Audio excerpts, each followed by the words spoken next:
Well, we're a civic association. A few of the things that we've had a lot of success with in our community is we've obtained money from our elected officials to do graffiti removal, have garbage collection on our neighborhood, oversized garbage cans, courtesy of Councilman Rory Lancman, planting of spring daffodils along Main Street that come up at the beginning of the season. Kew Garden Hills Library renovation was one of our biggest and most successful events. It finally took place, and it's a beautiful library. We host community lectures such as this one. I guess another big thing that we're proud of is that we were able to not have the bus, the RBS bus stop along Main Street. We were the express bus. They had wanted to remove a lane on Main Street, and we fought against that, and we won. So we're really proud of that. The Civic Association relies on dues-paying members to allow us to do great things for our community. Tonight I was actually thinking about you could only ask questions if you paid dues, but we won't do that. If you did want to join our Civic Association, it's $18 a year, but if you pay tonight, we'll give you a break. You get the rest of 2018 and all of 2019 for $15 a year for the next until 2019. $18. I wanted to thank the Young Israel of Kew Garden Hills and Rabbi Yoel Schoenfeld specifically for accommodating our meeting tonight. Before the holidays, this room is often set up early, and in order for us to be accommodated, they didn't set it up yet for the services. So thank you very much. I wanted to recognize Assemblyman Daniel Rosenthal, who is here. And I wanted to introduce, I'm going to introduce our program, and then my chairman of the Civic Association, Michelle Lisker, is going to make a couple of program announcements. So speaking tonight, in case you didn't know, Rory Lancman, Councilman Rory Lancman, New York Council member, chair of the Committee on the Justice System, and James Quinn, senior executive assistant district attorney, and there was one more in charge of the trial division. Our moderator tonight is David Berger, who is a member of this community and part of Berger Fink Law Firm, president of Berger Fink Law Firm. So thank you, all of you, for coming. And Mitch Lisker is just going to go over a few game rules for this evening's event. Thank you very much, Jennifer. First of all, again, thank everyone for coming and participating in this great event.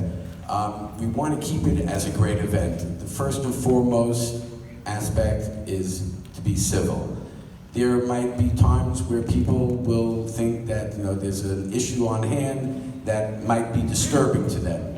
We understand that there are always two sides, but we do ask that everyone is to please be civil. There is no yelling, there's no screaming, and there's no fighting.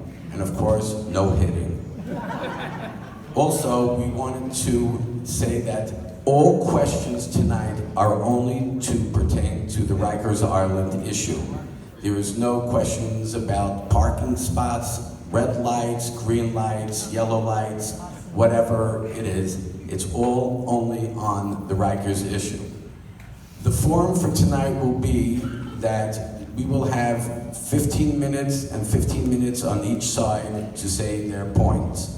There will then be questions. The moderator will ask a couple of questions. Then there will also be questions from the audience. We are going to have where everyone who wants to ask a question will raise their hand. The moderator will then point you out, and you stand up, and Charles will come by with a mic. Charles will hold the mic. Not the person asking the question, but Charles will hold the mic. In case it gets too lengthy or too absurd, then Charles will then move on to the next question. We hope everybody will enjoy this evening, and I'm sure we will all get a lot out of it. Thank you very much again for coming. Thank you, Michelle. We're going to open up tonight's debate with opening remarks by Councilman Rory Lancman. Good evening, everyone. Good evening. Come on, we're gonna have fun tonight. A little more enthusiasm. Good evening, everyone. Hi. Very good. Let me first thank the Kew Gardens Hill Civic Association for sponsoring this debate, the Young Israel of Kew Gardens Hills for hosting us, and the Queens District Attorney's Office for participating. And thanks to all of you for coming out. As a councilman, I have many responsibilities, not just killing bus lanes and making sure communities have garbage cans.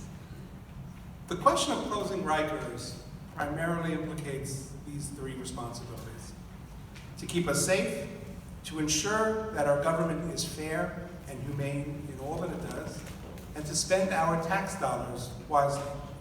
Let's go through the facts about Rikers. Fact one, and I don't think this is going to be in dispute. Rikers Island is a public safety nightmare for correction officers, for civilian staff, for inmates, and ultimately for the public. And it has been that way forever. Rikers has been subject to more lawsuits documenting its innumerable horrors and more failed mayoral reform plans than we can count. Tomorrow, in fact, my committee, and the council, I chair the Committee on the Justice System, is having a hearing on sexual assault at Rikers Island because sexual abuse allegations were up almost 40% last year. The bottom line is this: it doesn't matter whether the mayor is a Democrat, Republican, or an independent, and we've had all three. Rikers remains a violent, dystopian nightmare. Second fact, also I don't think in dispute. Rikers is absurdly expensive. In 2016, it cost $222,000 a year, more than $600 a day, to house someone at Rikers Island. Just to house the inmates on bail cost $116 million a year. Every day, about 10% of the population has to be transported to courts around the city, costing us $31 million a year. Maintaining 8 separate jails spread over hundreds of acres on Rikers, plus the Brooklyn House of Detention, the Manhattan House of Detention, and the South Bronx Barge is almost comically wasteful. And the design of these jails, poor sightlines, long corridors, some have open dormitories, requires higher staffing levels than almost anywhere else in the country. And still the staff and the inmates are unsafe. This is an important point. The major reason that Rikers is what it is the physical infrastructure itself, the design itself, and the location of Rikers itself. The former Corrections Commissioner under Mike Bloomberg, Martin Holland, summed it up this way: these buildings breed violence. So creating smaller, borough-based jails is the safest, most economical option. Jails that allow direct supervision of residential units arranged as pods, no more long, unmonitored corridors, no more open dormitories, with space for health, substance abuse, and other services that inmates require. No more transporting inmates back and forth to court. It's easier and cheaper for family and lawyers to visit. Reducing the uniform staff ratio at Rikers Island by 1/3 saves $1.6 billion a year. And that brings us to Queens. The jail for Queens is going where the jail for Queens has been, the old Queens House of Detention adjacent to the courthouse. It's not going in Juniper Park, it's not going in Glen Oaks, it's not going in Queens College, it's not going in College Point. It's going where the jail has been.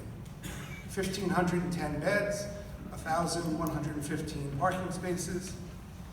Now here's the third fact, and this is a little harder for people to accept, but it is a fact nonetheless. We can safely reduce the citywide jail population. And this is where we really decide who belongs in jail. It is a long overdue conversation. Simply put, we need to stop locking up so many of our fellow New Yorkers particularly those stuck in jail because they can't pay bail while they await their day in court. Now, the good news is that we are already reducing our jail population, and we have been for a long time.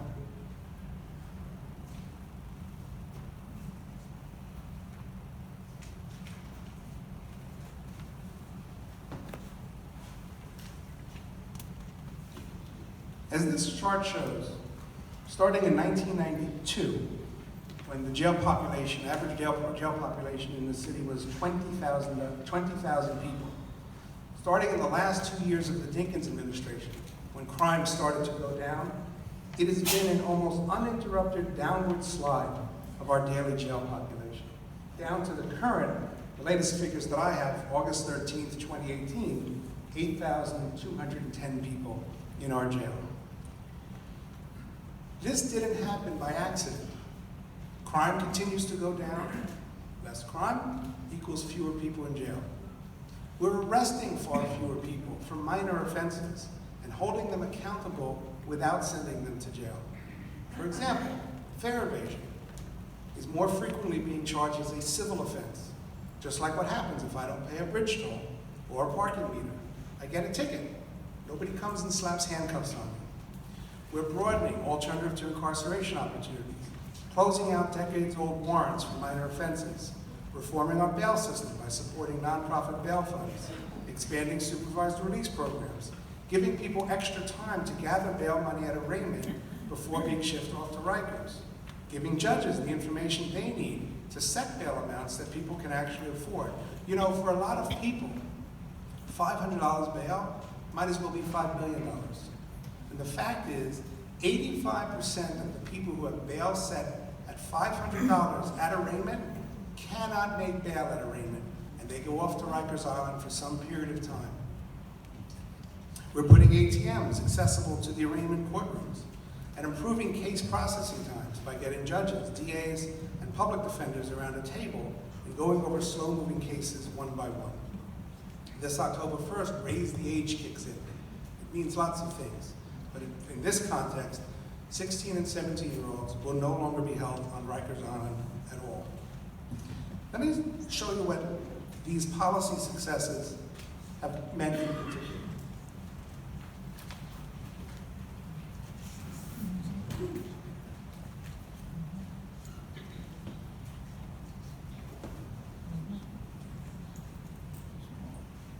This is the jet. Too small, Zena? Come up a row. Well, I'm going to read it, so fortunately, I'm here. This is the jail population in the last 3 years. As a result of the policies, some of the policies that I've talked about. Misdemeanor detainees are down 25%. The city sentenced population, people serving a year or less in jail, down 34%. Nonviolent felony detainees, down 13%. Mental health service users, down 7%. Do you know 40% of the people at Rikers Island have a mental health diagnosis? Rikers Island is the main mental health facility in New York City. Detainees with bail up to $2,000, down 36%. People in custody for longer than 1 year, down 8%. Adolescents and young adults, down 30% and 18% respectively. If anybody tells you, as has been said in other forums, that everyone in Rikers deserves to be there, these decade-long continuing reductions prove them wrong. We know how to safely reduce our jail population. So even if we did nothing differently, the jail population will continue to decline. But we should do things differently. No one should be in jail solely because they can't pay the price of getting out. No one should spend one more day in jail than they have to because they can't get their cases moved in a timely manner. No one should be in jail because our model for assessing flight risk is outdated and it's currently being completely overhauled. So here's all that translates into our current jail population.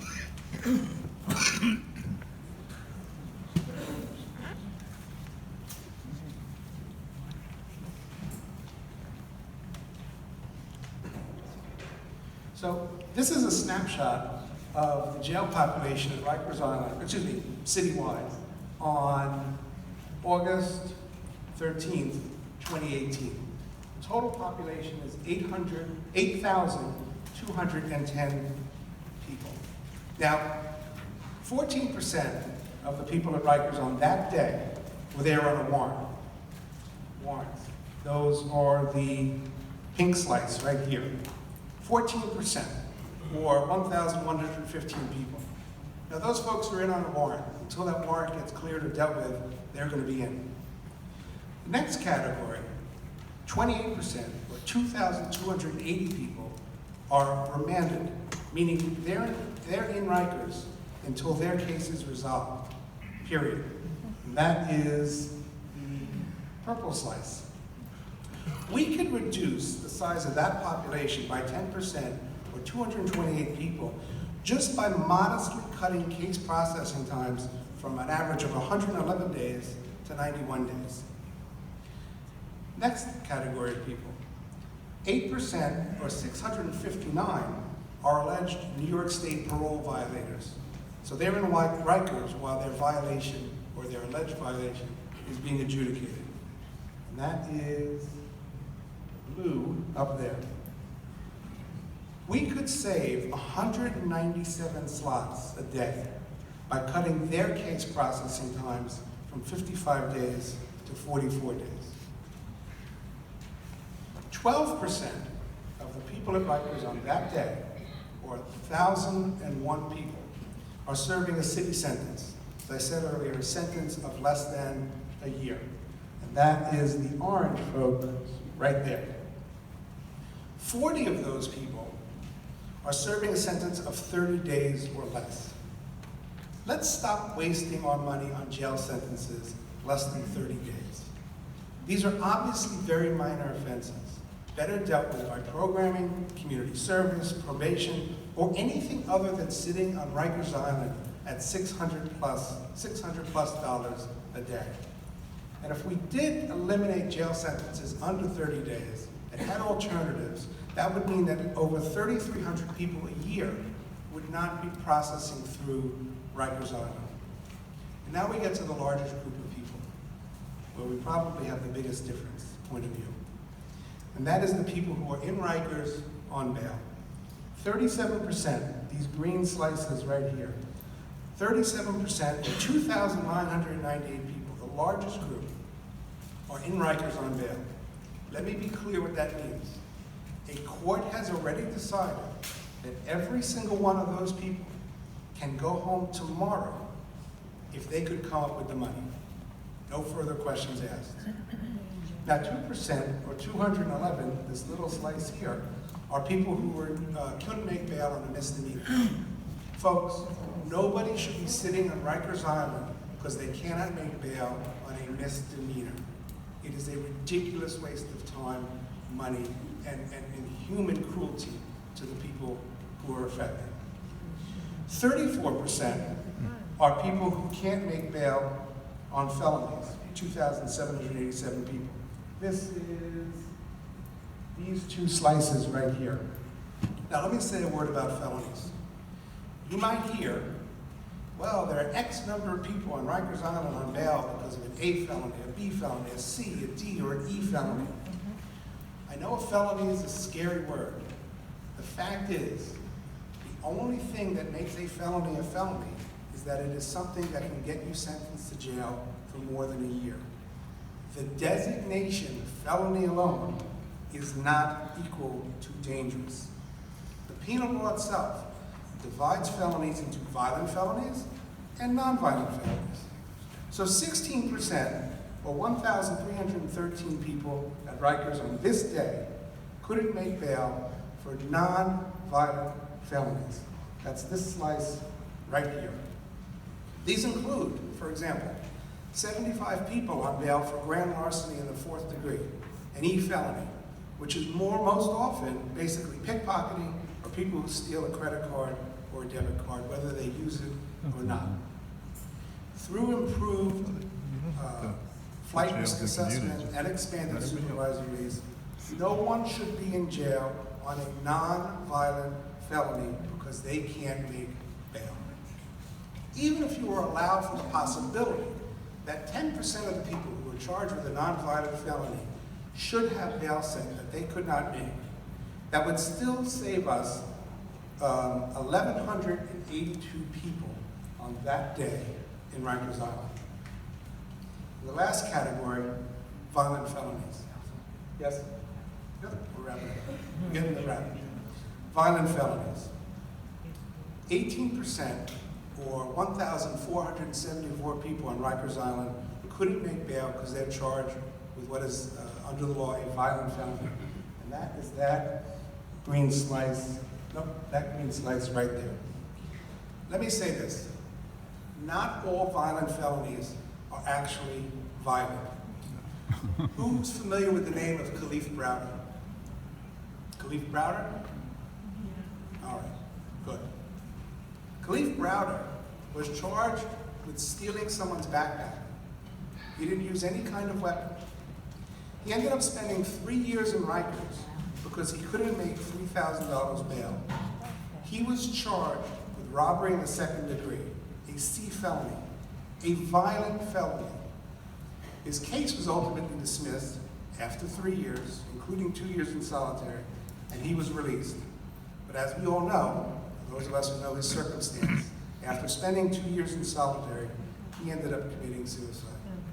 On this day in question, there were 162 people sitting on Rikers Island charged with robbery in the second degree who could not make bail. Do you think any of them are another Khalif Browder? Probably some of them are. Should they sit in jail for 3 years before they have their day in court because they can't make bail? Of course not. Again, with the policies that we've talked about before, we can reduce by 20% the number of people on so-called violent felonies who are there because they cannot make bail. That saves 294 people a day. If you add it all up, folks, we start with 8,210 people. We've reduced this day's jail population by 2,152 people for a total of 6,058. By the time 5 to 7 years from now, when these jails are finally built, there is no question that we would be below the 5,000 necessary to be able to close Rikers. Let me close with this. If you are concerned about letting people out of jail who can't make bail on a misdemeanor or a non-violent felony or a violent felony that isn't really violent, I have news for you. Most people charged with those things who have bail set do make bail. They're already getting out. What you have to ask yourselves when it comes to who should be and who should not be in Rikers Island, why should poverty decide who goes to jail and who goes home? In the end, closing Rikers in favor of smaller, borough-based jails is the safe, the just, and the fiscally prudent thing to do.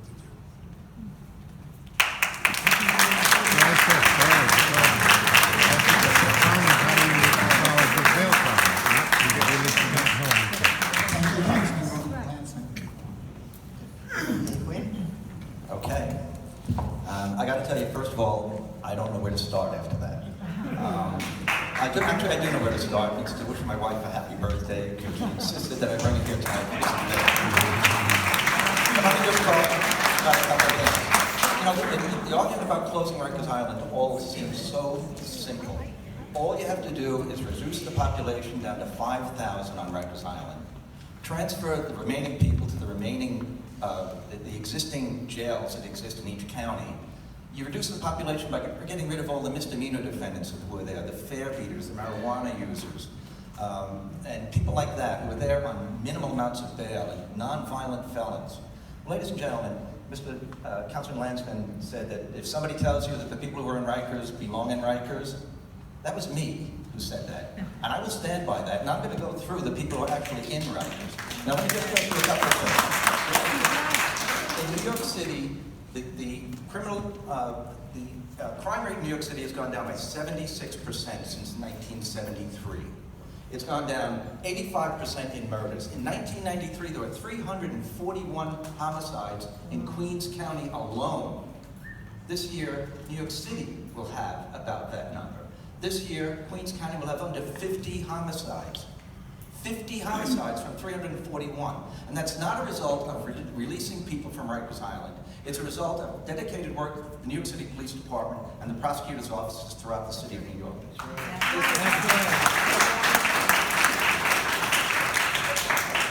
New York City has the lowest incarceration rate of any major city in the United States. Look at these numbers. San Diego incarcerates 259 people per 100,000. Chicago, 281 per 100,000.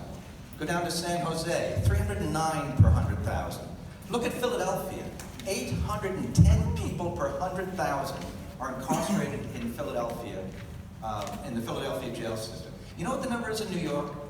When these numbers were compiled, these were from 2015, the latest numbers that the Vera Institute of Justice had. When they were compiled, New York had 194 people in jail per 100,000. Now that number is down to about 159, and it's going lower. Now, I'm going to go through some other numbers. Let's look at the population on Rikers. Rikers Island, as of 8/27 of 18, we ran these numbers. There were 8,258. It's actually a little higher than Councilman Lancman, because the population varies. And, people come in, people come out. It all depends on the crime rate and what's going on with crime. Of those 8,258 people, 1,811 of them are non-pretrial detainees, meaning that they are sentenced prisoners serving a city sentence, which brings the total number of defendants with open criminal cases down to 6,447. Of those 6,447, 114 of them are serving a city sentence on another crime. New York State parole violators, there are 1,053 of them in jail in Rikers Island. Parole violators, people on parole who went out and violated parole. And they are not technical violations, as people would lead you to believe. When somebody violates parole the first time, they're given a warning. The restrictions on them are changed by the parole department. It's only defendants who are out at 3 o'clock in the morning with a gravity knife, with some place that they shouldn't be, or with people they shouldn't be. Those are the ones who are given the technical the violations that hold them in on Rikers. 1,985 of them are remanded. Now, Councilman Lancman talks about, well, they're remanded because, blah, blah, blah. They're remanded because they are dangerous people. They are people who fail to show up in court. They're people, when they're out on the street, get arrested for another crime. That's all those people are. So if you take all those people who are in jail, if they made bail, they could not get out because there's another hold on them. That brings the total bailable population on Rikers Island down to 2,975. In other words, there are only 2,975 people on Rikers Island who would get out if they made bail. Now, the city wants to get the population down to 5,000. In order to do that, all 2,975 of those people who are currently held on bail have to be moved out. Every single one of them. Plus another 300 of the people who are remanded or on parole violations and couldn't get out if they made bail. So, what we did in Queens, we looked at the criminal case history of the bailable defendants on Rikers Island. And, it's easy to say, well, felony could be anything. The D and E violent felonies, they're really not violent. Well, those are the criminal contempt charges, the perjury charges, the burglary in the third degree, the people who steal your cars, the people who use your credit card and you don't want them to use it, the people who cheat their employers out of business. These are felonies because they are serious cases. Of the total criminal case history of the people on Rikers, 92% of them are being held there on felonies.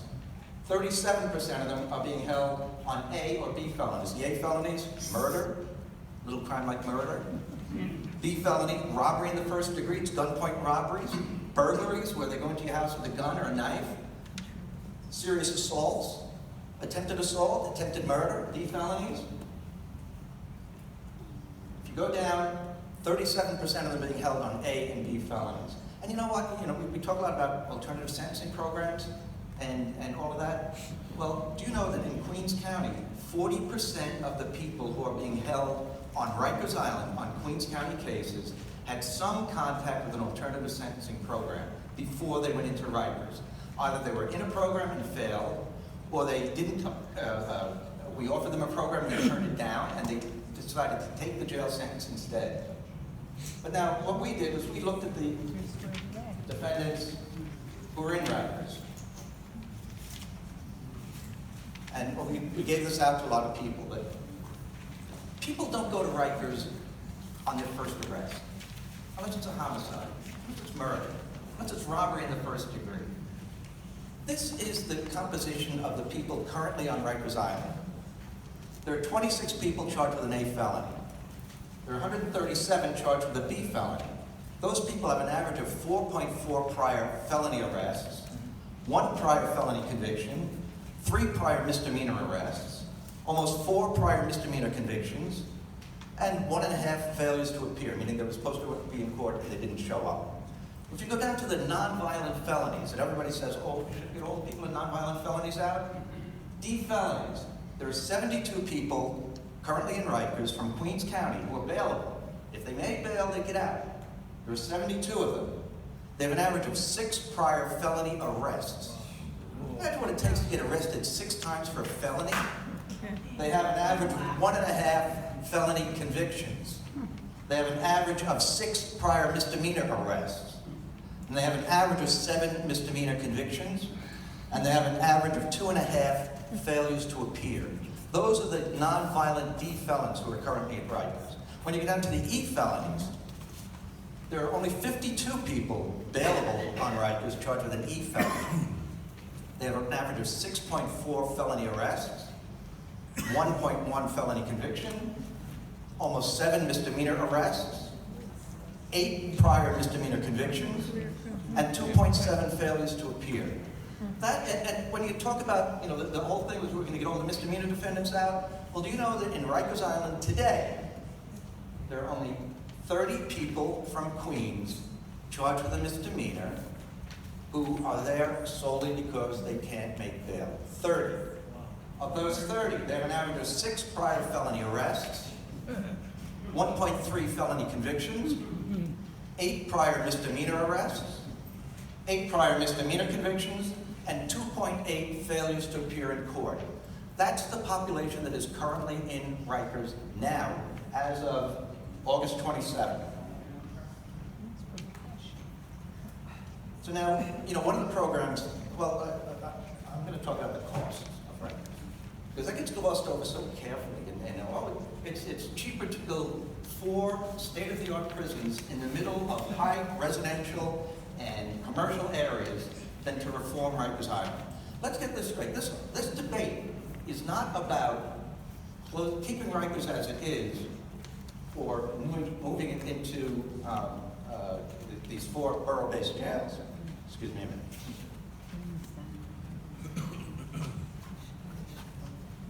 The debate is reforming Rikers and rebuilding those prisons on Rikers, or building those prisons in the various counties, the 4 county jails that they're talking about. And one of the reasons, you know, the New York City came out with, actually the Lippman Commission came out with a report. In order to build those 4 prisons around the city of New York, one in the Bronx, one in Manhattan, one in Brooklyn, one in Queens, and they were going to build one in Staten Island.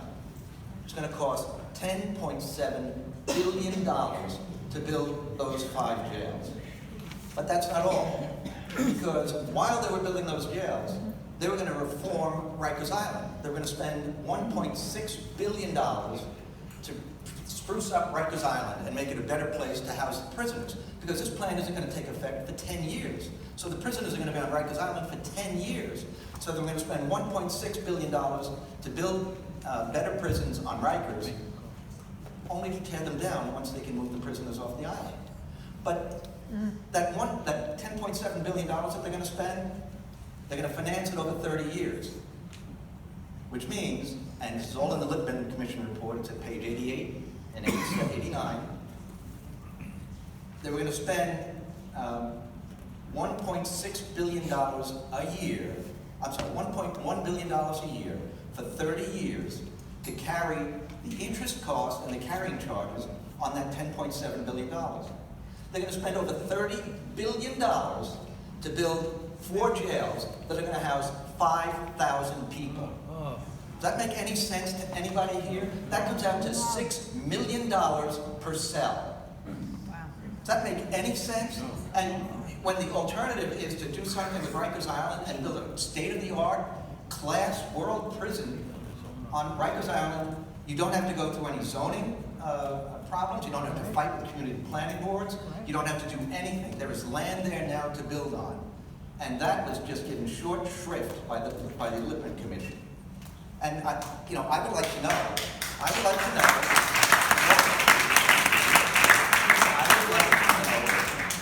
in one of the response remarks is, how much is this going to cost the city? Does the city have an estimate of how much this is going to cost? But now think about some of the silliness of this, all right? Dealing with Queens. They are going to take the Queens House of Detention, which is too small, it can only house 500 people. So they're going to rip that down. They're going to build a new 30-story jail on the site of the Queens House of Detention and the new parking lot that they just finished. That new parking lot is going to be ripped up. They're going to build a 30-story prison there. They're going to build a parking lot that's going to have 600 parking spaces for the public at $30 a day.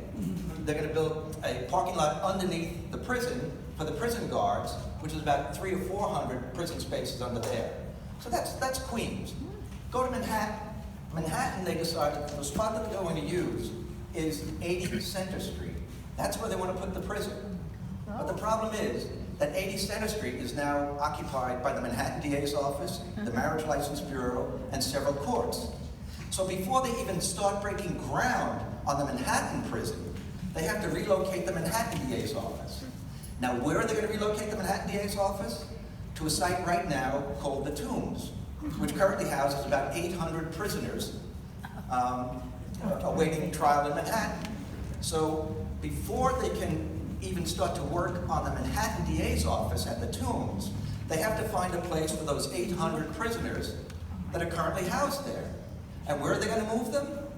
Rikers Island. And they're going to have to sit there. They're going to have to sit there for 10 years until they complete building offices for the Manhattan DA's office in the Tombs. Then once that's done and they move the Manhattan DA's office into those areas, then they have to go to 80 Center Street. And because that building is a landmark building, they have to keep the first 8 floors the same.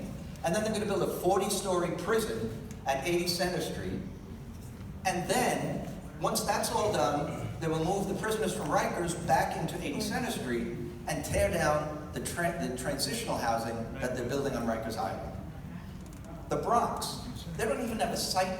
I'm sorry, they do have a site for it now. It's called the New York Police Department Towing Pound, which is where they tow cars, and they have a couple of office spaces there. They're going to build a, I think, 30 or 27-story prison there. I don't know, but it's in that range. But before they start building that, they have to find a place to put the towing pound, which they haven't done yet. They have no idea where they're going to put that.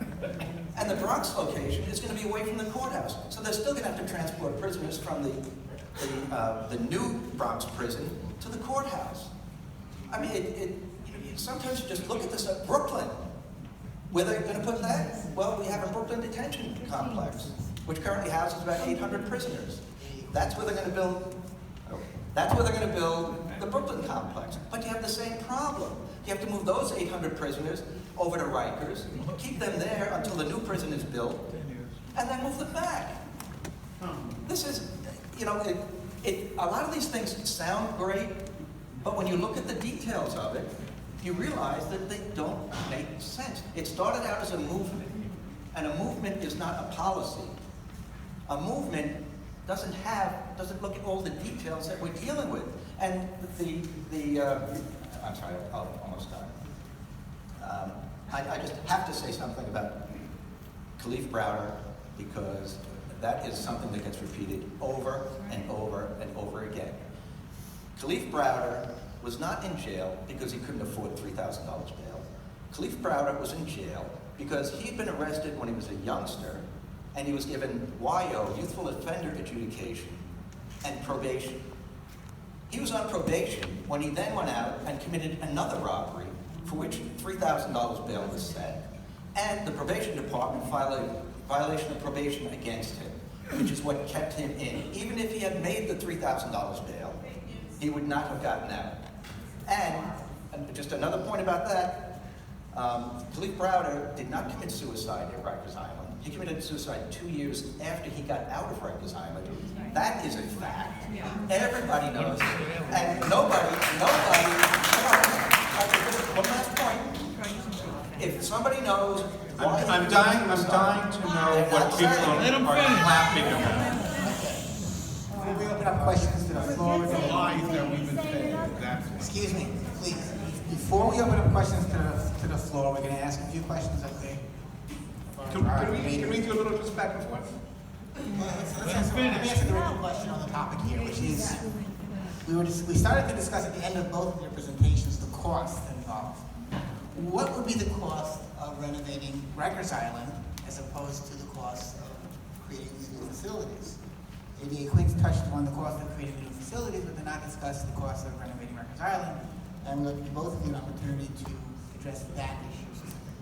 Councilman Lancman. Sure. But let me first say, for the life of me, I cannot imagine what people are applauding about when it comes to Khalif Browder's suicide. And I do not know what satisfaction you get by the potential fact that he actually killed himself 2 years after he was in Rikers Island and not in Rikers Island itself. And if anybody who claps to really look at themselves and look in their soul and find out what darkness exists there, because I cannot believe that I've witnessed that cruelty here tonight by the people who clapped at Khalif Browder's suicide. Not you, Jim, the people who clapped. No, you're attacking me. Sure, go ahead. I brought that up. Go ahead. I brought it up because the narration has always been that he killed himself because he was in Rikers. And you dispute that his suicide wasn't related to his time in Rikers? Oh my goodness. 2 years later. Okay.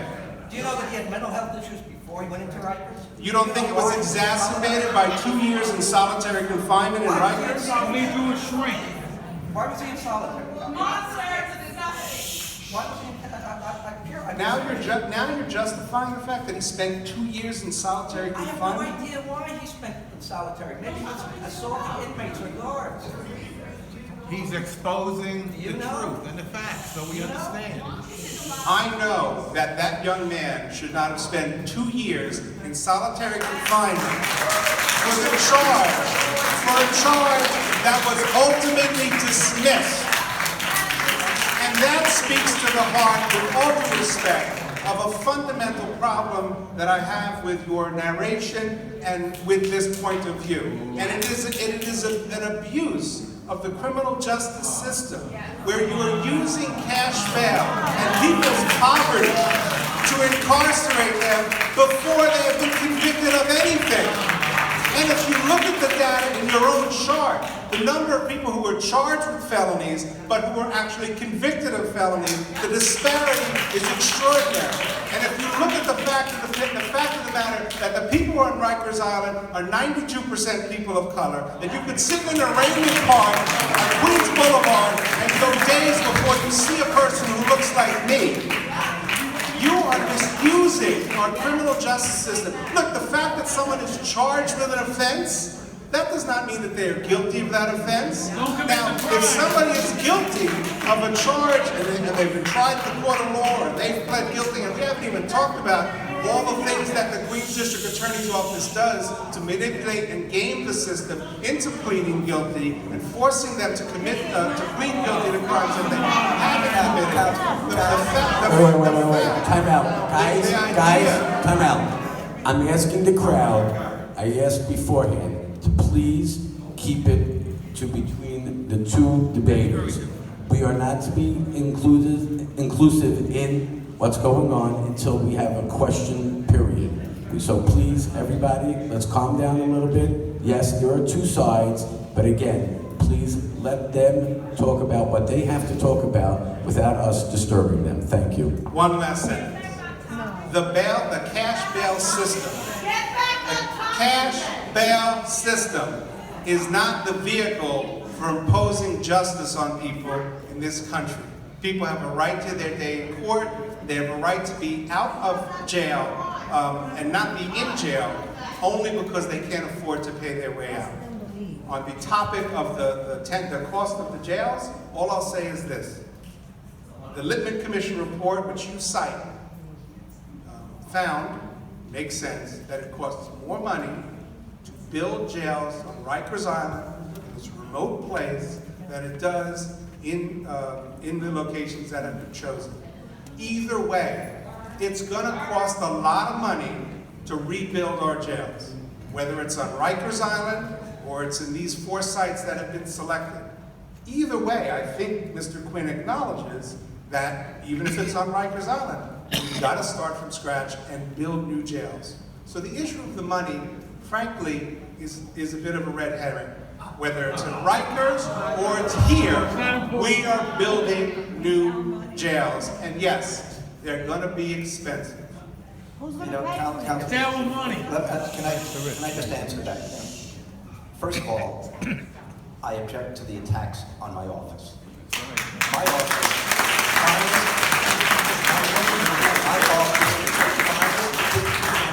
in the city of New York. We are the model for a whole bunch of offices on things that they want to do but they can't do. We are consulted by other offices about a whole host of things. And I don't want to get into that. I think it's unfair to bring it up on a topic when we're dealing with Rikers. I didn't expect to find myself defending Khalif Browder's suicide. Well, then you shouldn't have brought him up. Why did you bring it up? My point on Khalif Browder is it's brought up as a system, as a symbol of what's wrong in jail, and most people believe that he committed suicide when he was in Rikers. I'm clarifying that. Most people don't understand that he was in solitary confinement because he was violent, he attacked guards, he attacked other inmates. Most people don't understand that he might have been in solitary because... I thought you yourself said you didn't know why he was in I asked solitary you if you confinement. knew, and you said you didn't know. Actually, you refused to answer. But Rory, we want honesty. the point about all this, you know, when you talk about the cost, you just throw them along like, you know, well, it could be more or less. Councilman Holden has a bill to study the how much it would cost to rehabilitate Rikers Island. Has anybody ever done a study on that in the entire city council? The Lippman Commission and you know what they say? The Lippman Commission studied what would be the cost of building these jails on Rikers Island versus what would be the cost of building these jails in the communities. And the Lippman Commission found that it would cost more money to go out to Rikers Island and build these jails. Now, what I don't understand from what you're saying is you seem to recognize that the jails on Rikers Island are dysfunctional and need to be rebuilt. So the question seems to be, at least in terms of building it, do we build them at Rikers and spend a lot of money, or do we build them in the communities and spend a lot of money? No. Are you saying that the jails at Rikers don't need to be rebuilt? Councilman, you asked me a question, I'm going to answer your question. My problem with the plan to build 4 local jails is not only the cost of it. The Lippman Commission said it would take longer to build jails on Rikers than to build 4 jails in 4 different areas in the city of New York on sites that they hadn't even decided yet. They came up with a cost. That's in the Lippman report. They said it would take 12 years to rebuild Rikers and $12 billion to rebuild Rikers, which is a ridiculous number. My point about opposing the local jails is that in order to do that, you are artificially reducing the population of Rikers by releasing a whole bunch of people who should not be released. Now, you can sit there, you can say that these people aren't, they haven't been convicted, so they shouldn't be held on jail, but you yourself do understand that people who are a danger to the public should be incarcerated without bail, right? These aren't people. No. The people who are on Rikers Island and are bailable, they're on Rikers Island and they have bail set. They could walk out of jail tomorrow. These dangerous people could walk out of jail tomorrow if they come up with the bail money. So the fact that you are using our bail system, our cash bail system, to impose judgment and sanction on people who have not yet been convicted of crimes, or not yet pled guilty to crimes, is an abuse of the criminal justice system. Councilman.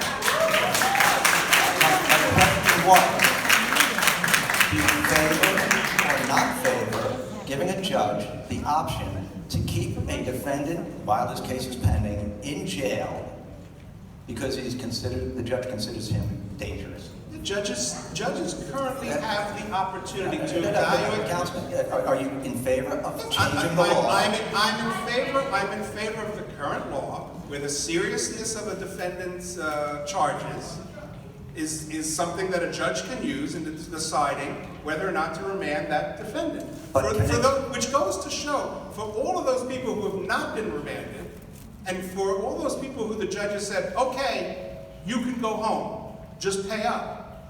Those people have been determined by a court that they are not too dangerous to be amongst us. No, they are just too poor. My question was very simple. Under the law, the judge can consider the crime that the defendant is charged with. Correct. But the judge cannot consider if that defendant is going to commit another crime. You and I have had this discussion before. Are you in favor of changing the law to allow a judge to remand a defendant who the judge deems too dangerous to be out? The problem with your question, respectfully, is it, in my view, misstates the current law. A judge has the authority, it's in the bail statute, to evaluate the seriousness of the charges against the defendant and use that seriousness in determining whether or not to remand that defendant or to set bail. I support that statute. And that is what happens every day in our arraignment courts. Some people get remanded and go to jail. Some people, whether it's a serious felony or not, some people get remanded and go to jail. Some people get bail set. The people for whom bail is set, we have to infer that the court said, I'm not going to remand you, but you can go out and be amongst us. Go to school, go to your job, go to your family. You just got to pay up. And I have no problem saying that nobody should be in jail because they can't pay up.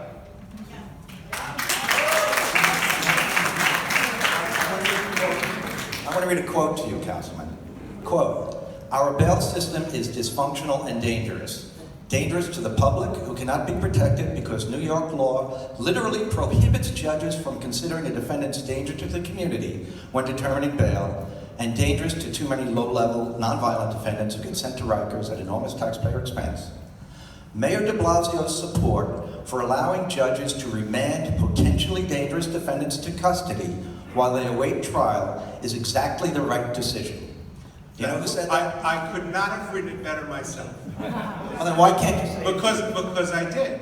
You did. The problem is, in our current system, our judges, fine and wonderful people, one in particular is my favorite judge. My wife's a judge. Our judges, at the instigation of our prosecutors, misuse our current bail statute to lock people up because they cannot afford to pay bail. And they have the power within our current system to remand people, all these people who are remanded. The purple slice here, a judge has said, sorry, you're not walking around while your case is being decided. You're going in jail. But all those other people, that whole big green slice over there, all of them, the judges said, looked at the charges, heard what the DA has asked for in terms of bail or remand, etc., and said, no, you can go home until we decide your case, but you got to pay. That is wrong. It is wrong. You know, when you say, oh my goodness, there are 2,975 people in Rikers Island on bail, or in the jail system on bail, and every single one would have to be released. Well, every single one of them can be released if they showed up with the money. So the courts, the legal system has already decided that these people can go home. They just don't have the money to go. That's not accurate. The criminal justice system, a judge looks at a defendant, looks at his record, looks at whether he's dangerous or not. He looks at whether or not he's appeared on prior occasions, and that judge determines what bail he's going to set. And very often, they determine that I have to set bail that is going to keep this defendant in. With all due respect, That is a complete abuse of the bail system. That is a complete abuse of the bail system. They do it, it's an abuse of the bail system. We need to end it. Where's the concern for the neighborhood? please, quiet. The neighborhood in Rikers I'm Island. gonna ask one more question for the debaters, and then we'll open up to the I'm gonna ask each one of you to please address the safety concerns and the impact on the neighborhoods, or traffic, parking, and whatnot, if we were to put everyone from Rikers Island into the local neighborhood jails. The safety concerns around the neighborhood jails. Each of the 4 elected council members representing the areas where these jails would be put. Councilmember Steve Levin in Brooklyn, where the Brooklyn House of Detention already sits. Councilmember Margaret Chin in Manhattan, where the Manhattan House of Detention already sits. Councilmember Ayala in the Bronx, where the jail will be built. Councilmember Kozlowitz in Kew Gardens Hills all support the placement of these jails in these neighborhoods. And the reason that they do, I don't want to speak for them, but what I've heard from them, the reason that they do is in Brooklyn. Excuse me, please. She's not here. Thank you. The reason that they do is because Steve Levin, the councilman in Brooklyn, and the community in Brooklyn will tell you that there hasn't been any increase in crime or any other problems associated with the jail being where the court complex already is. The same thing, whether the jail is at the old Flight of the Tombs or it's at 80 Center Street. Anyone who's been in downtown Manhattan, where the courts are, where the DA's office is, that is the court complex, the civic complex. In Queens, listen, there was a jail there. There's the criminal court there. There's the Supreme Court there. It's not like this is going in the middle of a residential neighborhood. The jail is going basically where the jail was. And it is not going to have any negative impact on those communities. That's why those elected representatives support the placement of jails in those communities. What do the civics say about it? Thank you, Councilman. Yeah, just, I read, there's an environmental impact report that came out when the mayor announced this stuff, and they have to do all sorts of studies. One of the studies they did was on vehicular traffic around the new Queens courthouse. First of all, they're closing off a portion of 82nd Avenue between the Queens House of Detention, the current Queens House of Detention, and the parking lot. That's going to be demapped and will no longer be a street. They also estimate that there will be 342 daily vehicle trips every weekday morning to and from the Queen's House. That's one of the impact. It's also going to be the same thing in the afternoon. There are going to be another 342 extra vehicle trips in that area with the correction officers coming and going and leaving.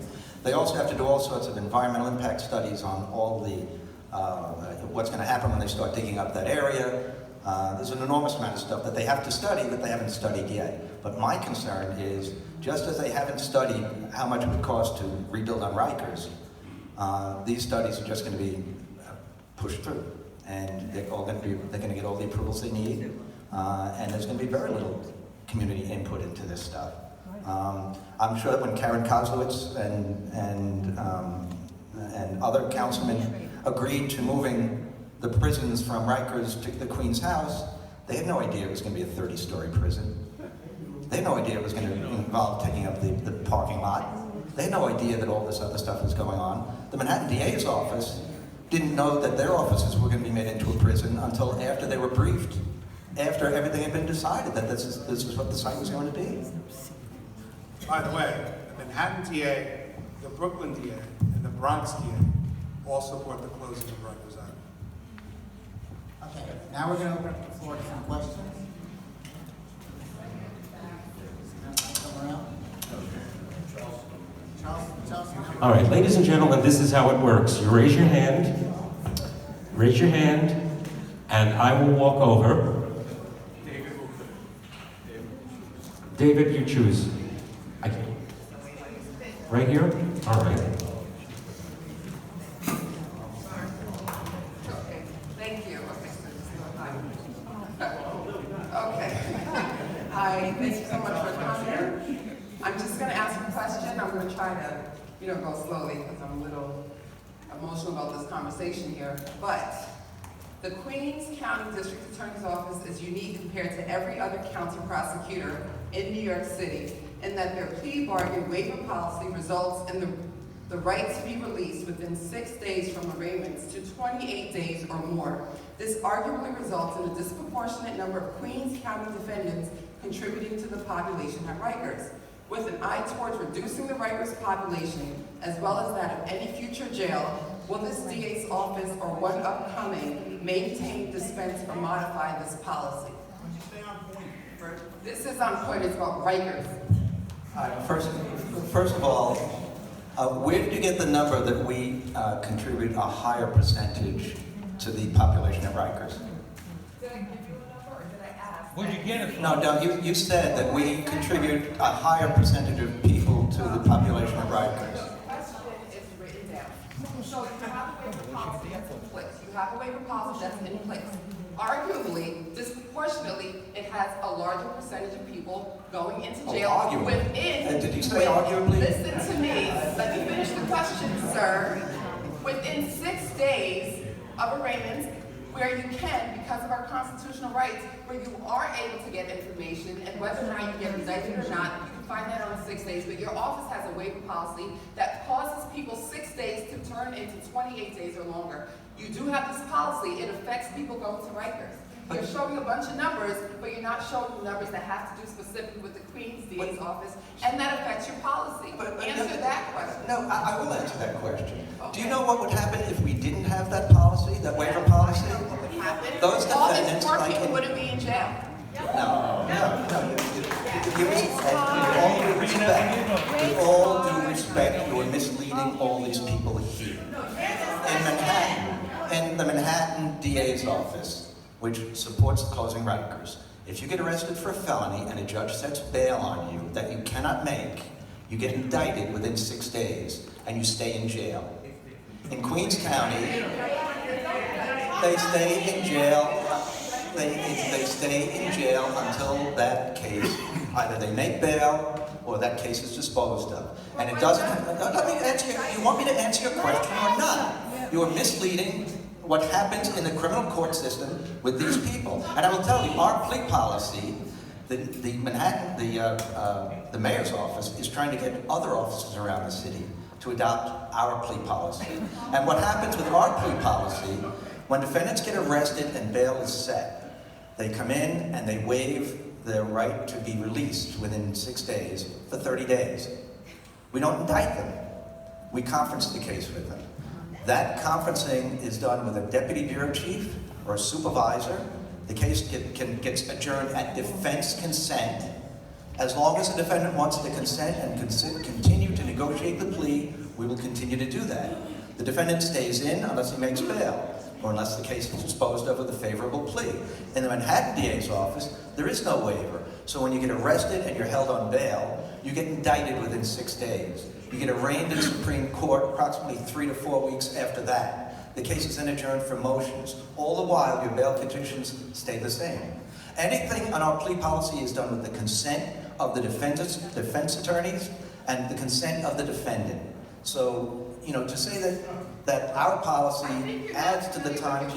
Yeah, so let me also take a step back. That is not Let's let somebody else. The issue, I made up the policy. We can talk about it anytime you want. You can talk about it when you go to the conference room to conference these cases. That's right. isn't it, well, I get a chance to answer also. Isn't it true, isn't it the case that if people don't waive their speedy trial right, that the office will not let them plead to anything less than the top count? That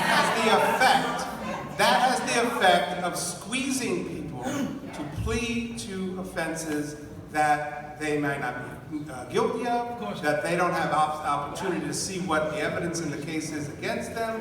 That, I think, is what she is talking about. And the reality is, the reality is, there are a Tell me number what my policy is. Our policy, Councilman, it is a fact that if a defendant doesn't waive speedy trial and 180, he will be indicted for the top charge that we can prove. He will be required to plead to the top count of the indictment. Now, in the old days, I've been an assistant DA for 40 years. I've been through all kinds of machinations in the criminal justice system. I've seen what happens before the plea policy. And you know what happened before that plea policy? Defendants came in and they got indicted. The case. Let me finish. I thought we were going to talk after this. I'm more than willing to sit down and talk. If I can finish my answer to this, sure. So, the fact is, the office. No, but it's not off what we're here for. It's exactly what we're here for. Because what we're exactly here for is, in part, what's the impact of the jail on the community? That's important. I'm a local council member.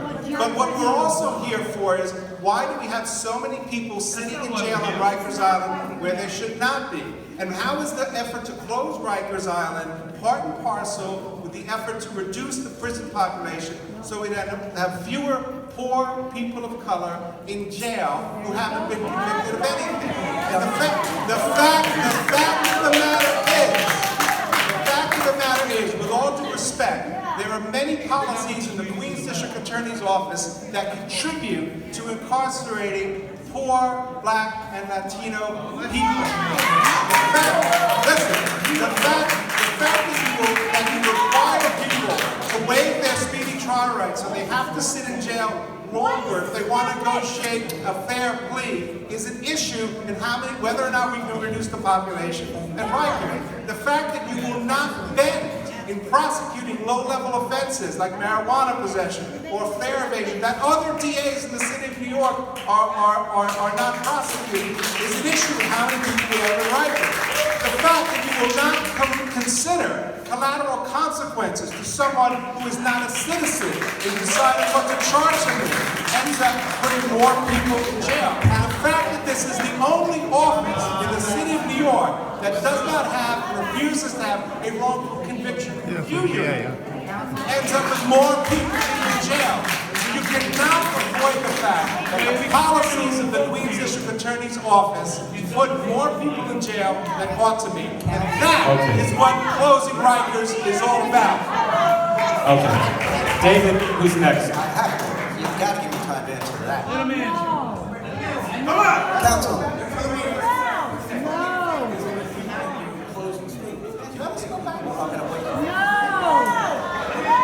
Well, I thought this was about Rikers Island. It was not about my office. If you want to debate about my office, Councilman, you want to talk about my office, we can sit and have a quiet conversation, and I can explain the plea policy to you. It's been misrepresented here completely. Absolutely completely. And I find that insulting. And doing it at a debate about Rikers Island is improper. Is it not the case, and I thought that you would acknowledge it, is it not the case that if someone doesn't waive their speedy trial rights, that they have to plead to the top count the indictment? I thought you said that is the policy. All of that is done with consent. Once they waive,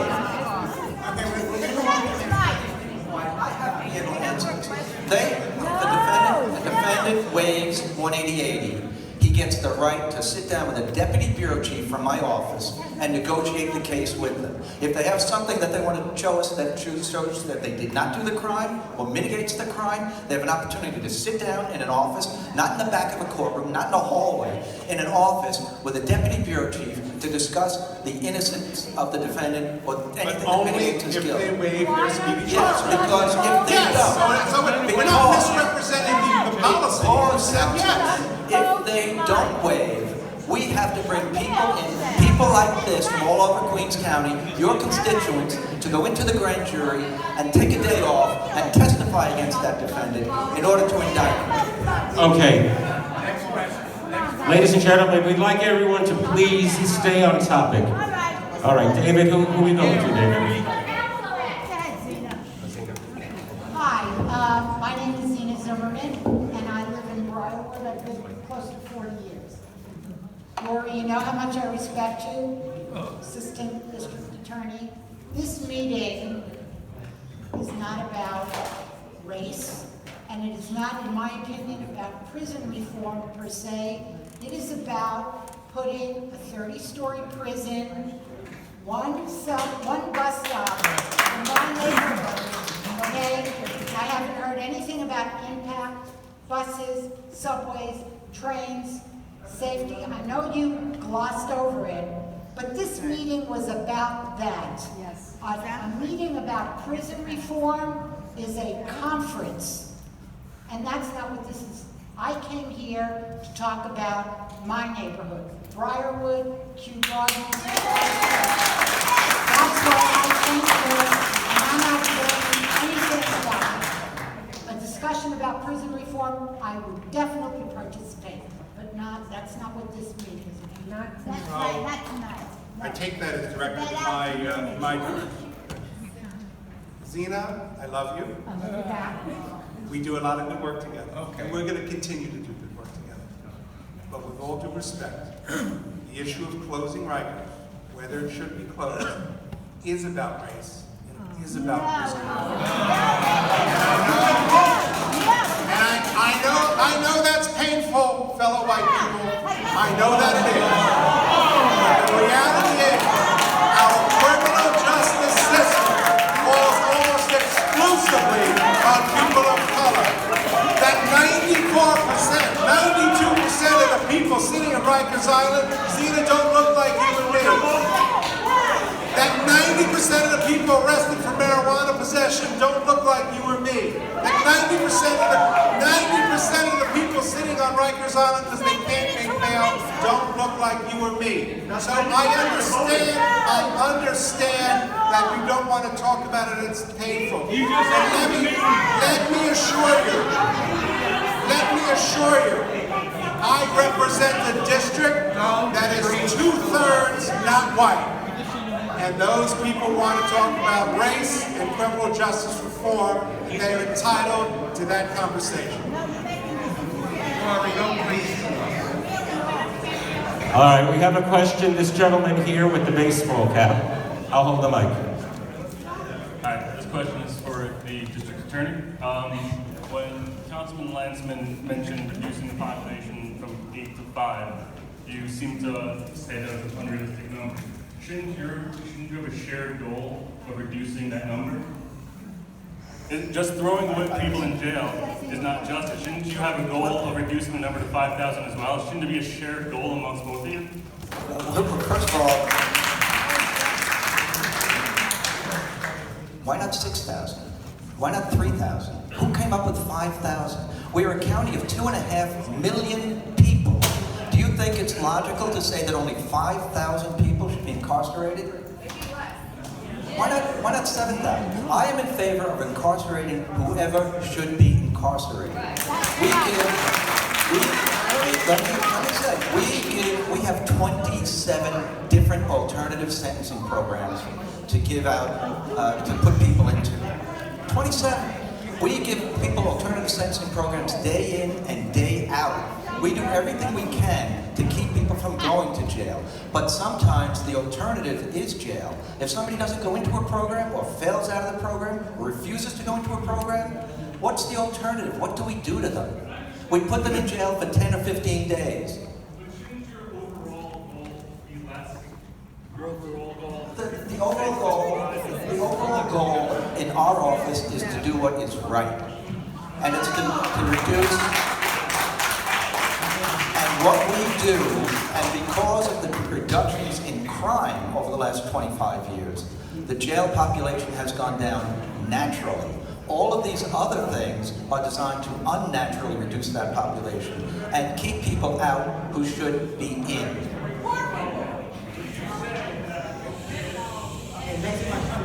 Of a high-profile case. If you're Harvey Weinstein, you could afford Ben Rothman, you get out for $500 bail. Okay, we're on the next question. This question is to Rory Lancman. By the way, I resent you trying to make this into a racial issue. We're talking about the closing of Rikers Island. I think that's outrageous, and you're preaching to us is outrageous. But my question to Rory is, have you discussed this with any of the civic associations in the area? You seem to believe that we're all in favor. Now, I'm the president of Glen Oaks Village. We have 10,000 residents there. I'm also very involved with all the civics of Northeast Queens. I don't know one civic association that supports this plan. So I would like you, Rory, to tell me what civic associations, which are the community that you spoke with, that tells you they support the plan that you are the #1 proponent of. I concede, I don't know any civic associations in this part of my council district or in my council district who support this plan. What I do know is I represent 150, 160,000 people. I come from that civic movement.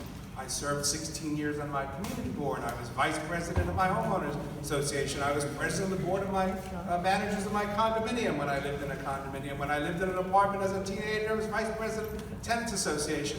I know and respect the civic world, but I don't represent the civics. Frankly, a lot of the civic associations, I love them, they're not what they used to be. What does that mean? What it means is, here's what it means. Here's what it means. I represent 150, 160,000 people. I and the other council members, all the council members who support closing Rikers Island, I haven't kept it a secret. I haven't been shy about it. I have supported closing Rikers very vocally and upfront. And with all due respect to the civic associations, some of whom are more active than others, I just ran for re-election. And I think I was re-elected with, I think, 89% of the vote. So I am very comfortable that the positions that I am taking are not just the right positions, and I would take them regardless, but they reflect the broad consensus of the people that I represent, that our criminal justice system is dysfunctional, that it's broken, we need to reduce the population of people in our jails, and we need to bring them closer to home. All right, we'll address this gentleman, and then the gentleman over here, you'll be next. All right, stand up, sir. No, I'll hold the microphone. I will hold the mic. My name is Richard Reed, and if you read the chronicle of the other papers, you may have seen some of my opinion. Kew Gardens Hills, which is represented here tonight. And my question is on the use of solitary confinement, which you both mentioned in regards to the Khalif Browder case.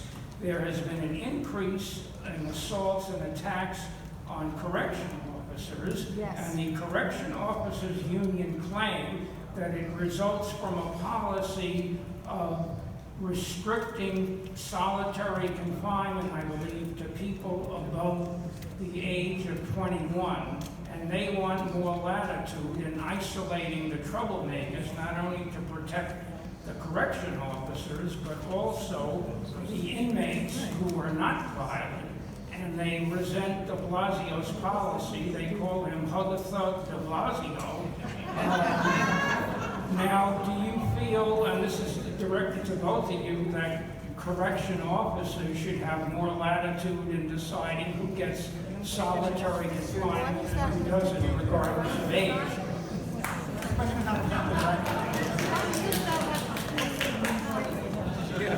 One last question, then we'll have closing remarks. This gentleman here. Great.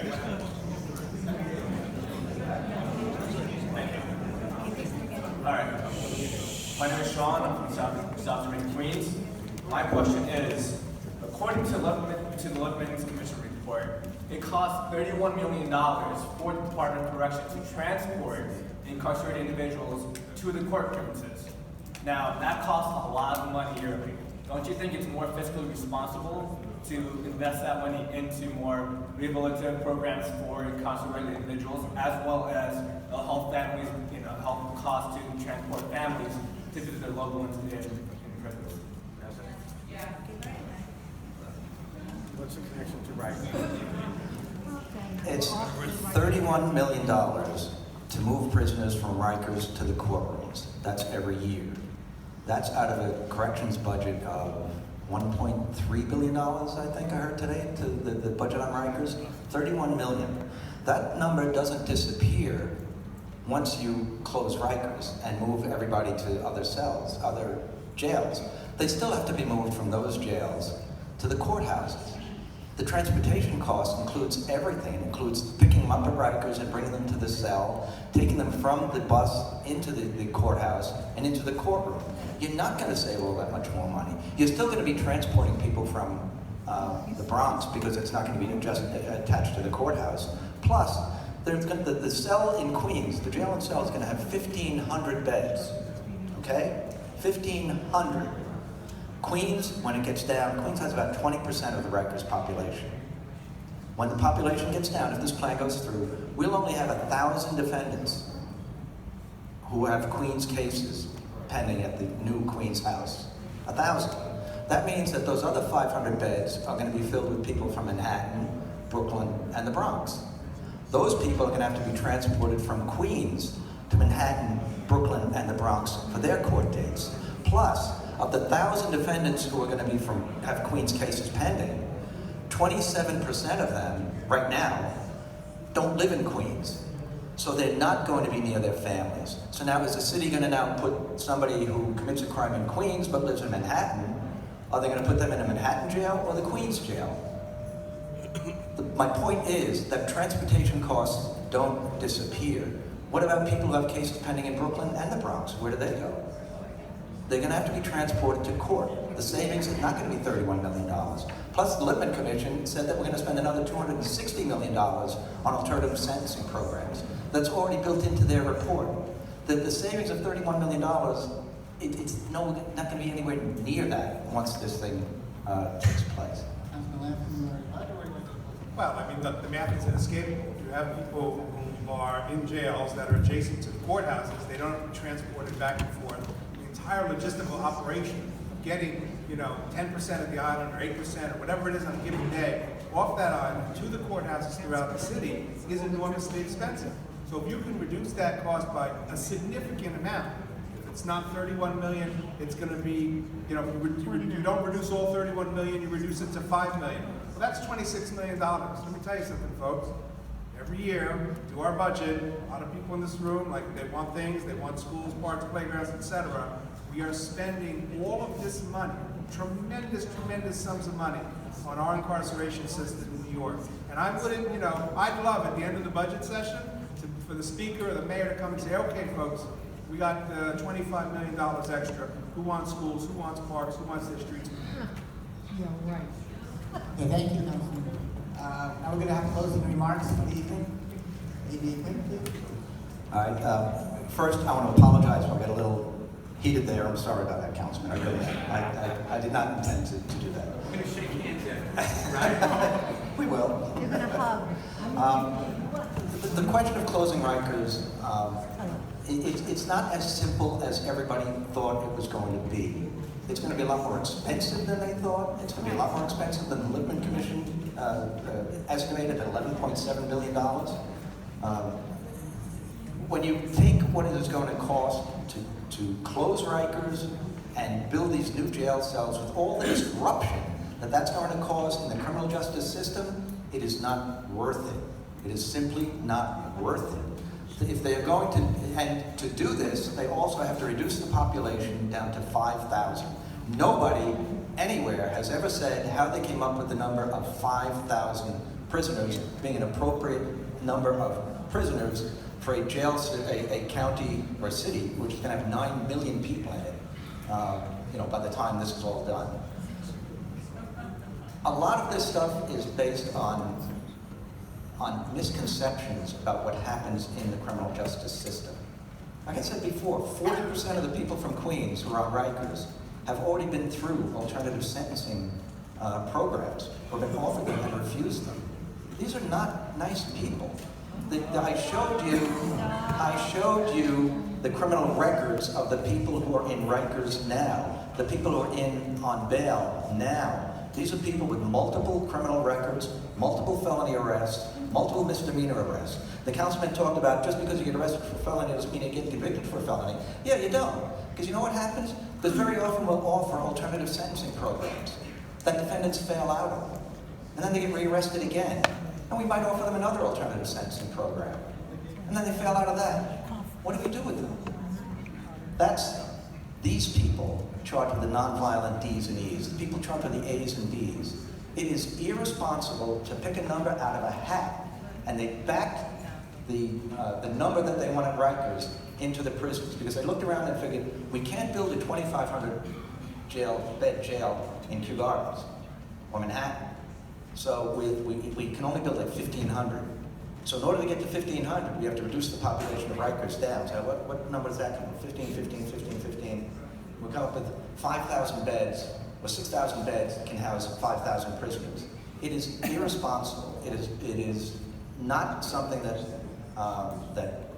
I see as being logical. And when you talk about the mechanics of doing this, the things that they have to do in order to make this work, and that $10.7 billion number is if everything works properly, if nothing goes wrong. Do you really think that's going to happen? It took them 6 years to build that parking lot across from the Queen's House of Detention. 6 years to essentially pave a vacant lot. Do you think they're going to be able to build a 30-story prison, get the population down to 5,000 without affecting public safety? It cannot be done. It is irresponsible. And to say that, well, we're going to spend $11.7 billion, but if we would build on Rikers, it's going to cost more. Everybody knows it's not going to cost more if it's built on Rikers. You can start building on Rikers tomorrow. There is vacant land on Rikers now to build on. There are vacant jails on Rikers now to build on. You don't have to wait for approvals. You don't have to go around to community planning boards. You don't have to do all the things that they are going to have to do. You don't have to uproot the entire, or not the entire, but a good portion of the Manhattan DA's office in order to build a prison. You don't have to disrupt the community over here in order to build a prison. You don't have to disrupt the communities in Brooklyn and move 800 prisoners back to Rikers Island from Brooklyn in order to build a new jail for them and then move them back. And in the meantime, build new prisons on Rikers Island to house them while all this is going on. That's what they're doing, and it just doesn't make any sense. And if you sit and think about it, you can come up with all the slogans, you can come up with all the, we have to do this because, it's people of color, and I really resent that, Councilman, I really do. Because 93% of the inmates on Rikers Island are men. What are you doing about that?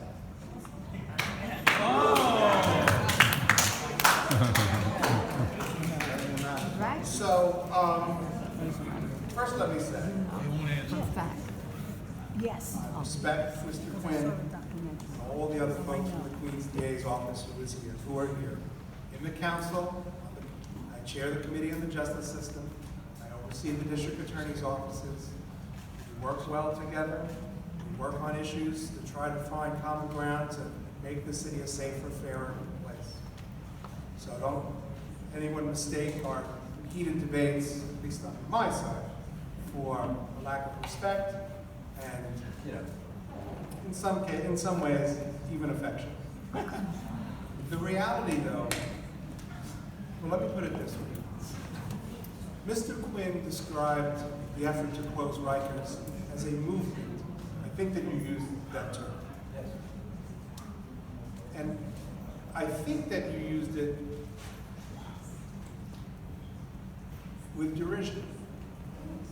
Now, let me say that the effort to close Rikers Island is a movement. It's part of a larger movement. A movement to reform our criminal justice system, which is deeply dysfunctional, which is broken, which overwhelmingly falls on the backs of people of color. And if you look at the communities that we police and how we police them, you look at who's sitting on Rikers Island because they can't make low amounts of bail or any amount of bail. You look at who is burdened by this criminal justice system. And if that does not compel you to be part of a movement to reform this system that's happening not just here in New York City, but that's happening all across the country, I ask you to search your conscience and think about how we can reform a system that criminalizes people of color, that has established a system called, referred to as the new Jim Crow, where people get criminal records from a young age that burdens their ability to get employment, housing, education for the rest of their lives. And yes, the Close Rikers movement is about lowering the population of primarily young Black and Latino, young people of color in our criminal justice system.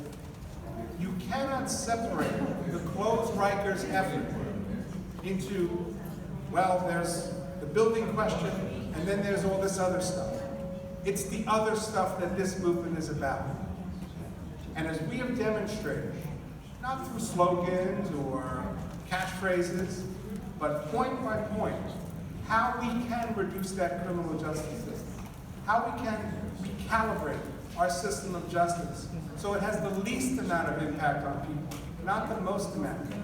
We've shown you how you can reduce, how the prison population in New York City has gone down almost year after year from the early 90s. You see from this chart, we're not that far away, 4 years from now or 5 years from now, to get to that number where we can close Rikers Island and have smaller days in jails. I don't think that we are being irresponsible, either fiscally or with the public safety. We are trying to build a criminal justice system that is fair for everybody. And let me close with this. Mr. Quinn said it's not worth it. I cannot think of anything that is more worthwhile than reforming our criminal justice system, in building a criminal justice system that is fair, that doesn't penalize people because of where they came from, the color of their skin, or how much money they have in their pocket. And a criminal justice system that I aspire to is one where nobody is sitting in jail because they don't have the resources to buy themselves out of jail. Thank you all very much.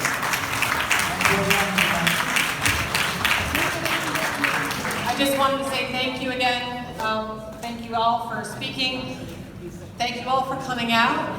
This is a topic that some of you may be familiar with, and I'll pretty much guarantee that some of you were not familiar with. You've heard both sides. Go home, make your own decision. One last announcement. We want to thank Senator Leroy Comrie, who represents Kew Gardens, who is in the back, and if anyone wants, they can talk to him on his opinion. All right, thank you everyone for coming. Have a very safe and